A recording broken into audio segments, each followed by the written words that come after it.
So hello everyone and welcome to my channel Being Pharmacist, and in this video we will discuss about the career and scope of B Pharmacy in 2024-25।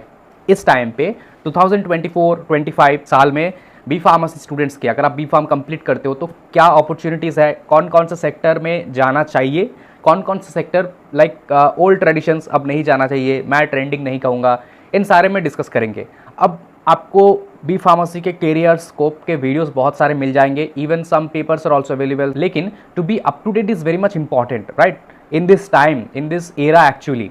Like 2-3 साल पुराना video तक 4-5 साल 2-3 साल में पहले जो situations थे, हो सकता है अब इस टाइम पे और वो सिचुएशन नहीं है, तो अभी का वीडियो आपको देखना पड़ेगा। फार्मेसी के जो जॉब्स है वो पहले भी एग्जिस्ट करते थे, कुछ जॉब अभी एग्जिस्ट करते हैं, कुछ जॉब्स नेक्स्ट कुछ सालों में एग्जिस्ट करेंगे, तो सारे जॉब्स ही अवेलेबल होंगे, राइट। लेकिन कौन से ट्रेंडिंग है, कौन से में आगे हमारे फ्यूचर में स्कोप ज़्यादा है, वो भी समझना पड़ेगा। उसके लिए ये वीडियो परफेक्ट वीडियो है, वीडियो को पूरा एंड तक देखो, राइट। एंड इस टाइम पे 2024, 2025 अगले साल या फिर कुछ आगे कुछ सालों में ये सारे फ्यूचरिस्टिक जॉब्स या फिर जो भी जॉब्स मैं बताऊंगा आप चूज़ कर सकते हो। And this video is helpful not only for the students but also for the guardians, parents also. अगर आप बी फार्मेसी करने के लिए सोच रहे हो एंड या फिर आप एक पेरेंट हो, आप सोच रहे हो, तो दोनों के लिए बहुत इंपॉर्टेंट है। आप एक दूसरे को दिखा सकते हो वीडियो कि दिस इज़ द वीडियो, ये सारे कुछ not the video, this is the things actually after B pharmacy हम लोग के पास अवेलेबल है, स्कोप्स एंड कैरियर। लाइक क्योंकि जब हम लोग बी फार्म करते हैं दो चीज़ माइंड में रहता है, राइट, दो तरीके का चीज़। एक तो एक कुछ लोगों के माइंड सेट इतना ही होता है कि बी फार्मेसी मतलब मेडिकल स्टोर, राइट, ये सच है एक साइड के लोग। दूसरे लोग सोचते हैं कि pharmacy is a great thing, it's a huge profession, मिलते ही 40-50-60,000 का जॉब है, सारे ड्रग इंस्पेक्टर ड्रग कंट्रोलर बन जाते हैं। तो दो तरीके के एक्चुअली लोग होते हैं इंडिया में जब फार्मेसी के बारे में सुनते हैं, तो उन सभी को मैं कहूँगा आप दोनों ही रॉन्ग हो, वीडियो को पूरा एंड तक देखो, ठीक है। सबसे पहले हम लोग बात करेंगे ट्रेडिशनल रोल्स के बारे में, जो रोल्स पहले से ही चले आ रहे हैं, जो ग्रेजुएट्स अगर आप डी फार्म या फिर बी फार्म कंप्लीट करते हो, मेनली यहाँ पे बी फार्म की बात कर रहा हूँ मैं, डी फार्म का नहीं, कंप्लीट करते हो तो ट्रेडिशनल कुछ पुराने रोल, जैसे कि एज अ फार्मासिस्ट, आप फार्मासिस्ट हो तो फार्मासिस्ट के जॉब कर रहे हो। Traditional roles like in hospital pharmacy, retail pharmacy, right, इनमें जॉब कर सकते हो आप लोग, और any clinic, specifically any clinic और एनी हॉस्पिटल और एनी रिटेल फार्मेसी। तो ये जॉब पहले से एग्जिस्ट करते हैं। अब क्या मैं प्रेफर करूँगा, क्या ये ट्रेंडिंग है? तो बिल्कुल नहीं, ट्रेंडिंग तो ये बिल्कुल नहीं है। सैलरी क्या आप अगर पूछोगे तो मैं बता सकता हूँ, स्टार्टिंग में सैलरी कुछ 12 to 15,000 एग्रीगेट आपको मिल सकता है, depending on the hospital size, the area, the location, everything, the company size, hospital size, सब कुछ डिपेंड करते हैं, राइट।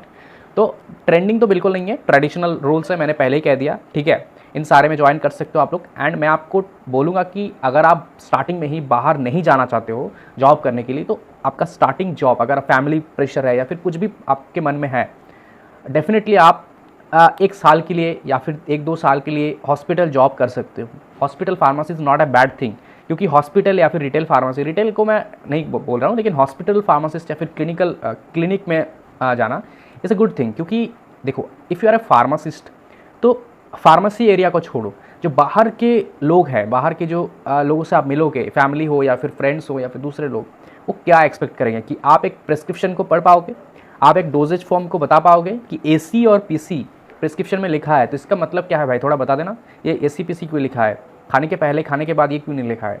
इतना doses form, Latin terms, abbreviation, prescription पढ़ना, ये सब बता दोगे, इतना वो एक्सपेक्ट करेंगे आपके गार्जियंस या पेरेंट्स या फिर जो बाहर के लोग हैं, दूसरे लोग। ये सारे चीज़ें आप दूसरे जगह पे पहले से ही जॉब कर लिए चले जाओगे तो सीखोगे नहीं। इसलिए अगर आप हॉस्पिटल में इंटरेस्टेड हो, हॉस्पिटल फार्मेसी, मैं सभी को सजेस्ट करूंगा थोड़े दिन कर सकते हो, बहुत कुछ सीखने के लिए है हॉस्पिटल में। मेन फार्मेसी साइकिल कैसे चलता है, हॉस्पिटल में कैसे काम करता है, the inventory management, the quality checking, the retail system, the wholesale system, everything, the schedule, सब कुछ यहाँ पे सीख सकते हो आप लोग। Antibiotic, schedule C, C1 drug, H1 drug, schedule X, सब कुछ, स्कीड्यूल G, सब कुछ, राइट। तो इसलिए ट्राई कर सकते हो। अगर कोई फैमिली प्रेशर है, बाहर नहीं जाना चाहते हो स्टार्टिंग में, hospital jobs are not that bad one, right. आगे चलते हैं, तो आगे हमारा clinical pharmacy, clinical sector is one of the highest growing sector of this era, ठीक है। क्योंकि इतने सारे मेडिकेशंस है और पहले प्रीवियसली इतने सारे एडवर्स रिएक्शंस या फिर adverse effect related like incidents हो चुके हैं।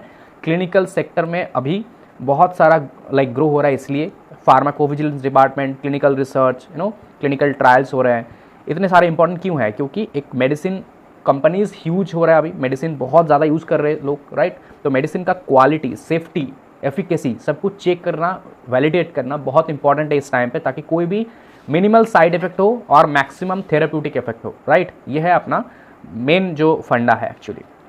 इसलिए क्लिनिकल सेक्टर में जॉब अभी हाईएस्ट ट्रेंडिंग जॉब है। Clinical research, not only clinical research ना, CRA CRO जो एसोसिएट्स के जॉब होते हैं क्लिनिकल रिसर्च इंडस्ट्रीज़ में। फार्माकोविजिलेंस पे आ जाओ तो PV एसोसिएट, PV कंपनीज जो लेते हैं। IT सेक्टर भी अभी PV ले रहे हैं बहुत ज़्यादा, तो जैसे कि विप्रो है, TCS है, बहुत सारे companies actually, even multinational companies are also hiring for clinical research and pharmacovigilance roles. Then अपना है CDM, clinical data management, medical device sector में आप लोग जा सकते हो डेटा मैनेजमेंट में। SAS प्रोग्रामर, SS प्रोग्रामिंग एक प्रोग्रामिंग लैंग्वेज है हमारे मेडिसिन रिलेटेड या फिर फार्मा रिलेटेड, जिसमें आप SS प्रोग्रामर बन सकते हो। अच्छा सैलरी वाला एक जॉब है SS प्रोग्रामर का job. Not only SS programmer, clinical sector पूरा एक्चुअली हाईएस्ट है। तो अगर आप सैलरी पूछोगे तो मैं यहाँ पे बता सकता हूँ, इन स्टार्टिंग अगर आपको मिलते हैं तो depending on company size depend करता है, कौन सा मल्टीनेशनल कंपनी है तो आपको अच्छे जॉब मिल सकता है, लाइक 4-5 लाख तक एनुअल मिल सकते हैं। 2-3 लाख तो मिल ही जाएंगे आपको, आगे चलकर आपका 6-7 लाख भी हो सकता है। ये हो गया अपना क्लिनिकल फार्मेसी। नेक्स्ट है फार्मा इंडस्ट्री। इंडस्ट्रीज पहले से प्रेजेंट थे, कोविड के बाद थोड़ा सा इंडस्ट्रियल रिक्रूटमेंट लो हुआ था, लेकिन अभी थोड़ा फिर से ग्रो होना स्टार्ट हुआ है इंडस्ट्रीज़, तो रिक्रूटमेंट भी स्टार्ट हुआ है, बट सैचुरेशन भी आया है। बहुत से कंपनीज ऐसे हैं इंडस्ट्रीज़ जो अभी BSc स्टूडेंट्स को भी ले रहे हैं। MSc केमिस्ट्री ठीक है, लेकिन अभी BSc BA सभी को ले रहे हैं इंडस्ट्री में, D Pharm सभी जा रहे हैं। MSc केमिस्ट्री या फिर MSc क्वालिटेशन जो वो एलिजिबल है, ऑफकोर्स उनका वही काम है, लेकिन what about the BA BSc student जो नॉर्मली लाइफ साइंस से बिलोंग ही नहीं करते या फिर ऐसे कुछ, उनको भी लिया जा रहा है। तो थोड़ा सैचुरेशन अभी आ चुका है, लेकिन स्टिल बहुत सारे ऐसे भी कंपनीज है जो सिर्फ B Pharm M Pharm इनको ही हायर करते हैं, राइट? तो definitely industry is a good option. Industry के अंदर भी बहुत सारे हैं, जैसे कि स्टार्टिंग में आपको हो सकता है इनमें नाम ले, लेकिन थोड़ी देर बाद थोड़ा एक्सपीरियंस के बाद अगर आपको मिलते हैं क्वालिटी एश्योरेंस में या फिर quality control is good, research and development R&D is one of the best jobs in any industry. Regulatory affairs है, प्रोडक्शन, सेल्स एंड मार्केटिंग, ये सब तो है ही, ठीक है।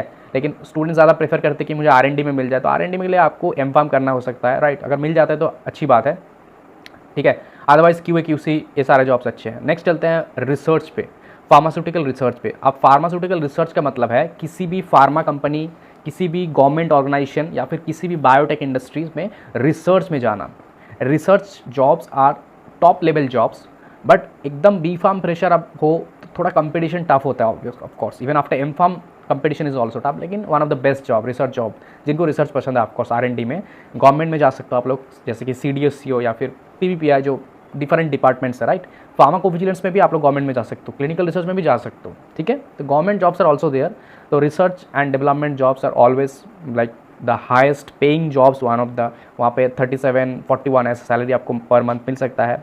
देन अपना academic and education. Academic and education मतलब है एकेडमिक्स ज्वाइन करना। तो B Pharm के बाद आप लोग B Pharm के बाद भी बहुत से ऐसे कॉलेज है जहाँ पे D Pharm स्टूडेंट्स के जो कॉलेज है वहाँ पे लिया जाता है एज ए लेक्चरर और एज ए जूनियर लेक्चरर ऐसे पोस्ट पे। वहाँ से अगर आप M Pharm करते हो तो आप असिस्टेंट प्रोफेसर, आगे चल के एसोसिएट प्रोफेसर, आगे चल के डीन, HOD सब कुछ बन सकते हो। तो एकेडमिक में अगर आप इंटरेस्ट रखते हो तो मैं आपको सजेस्ट करूँगा कि PG भी कर लो, लेकिन B Pharm के बाद भी लिया जाता है for the D Pharmacy colleges, actually कुछ लिया जाता है। तो एकेडमिक में अगर इंटरेस्ट है तो डेफिनेटली आप जा सकते हो, ठीक है। और अगर आप PG कर रहे हो एकेडमिक में जाने के लिए तो मैं आपको पर्सनली सजेस्ट करूँगा फार्माकोलॉजी या फिर क्लिनिकल फार्माकोलॉजी में करना, ताकि आपको nursing colleges, dental college, medical college में जाने की भी आपके पास एक अपॉर्चुनिटी आ जाए, राइट? Not only pharmacy. इसके बाद आता है entrepreneurship. So some of the graduates after B Pharmacy they start their own business related to pharma, like pharmaceutical, they start their own pharmacies या फिर they start their own pharmaceutical health care related any company और startups, right? तो open करते हैं बहुत सारे students अपना startup idea लेकर, कुछ इन्वेस्टर ढूंढते हैं फिर स्टार्ट करते हैं, या फिर कोई भी किसी भी तरीके से। ये भी गुड आइडिया है। अगर देखो, business is the best thing in any sector, और फार्मा मार्केटिंग और pharma business is one of the highest growing business in India, not only in India, globally.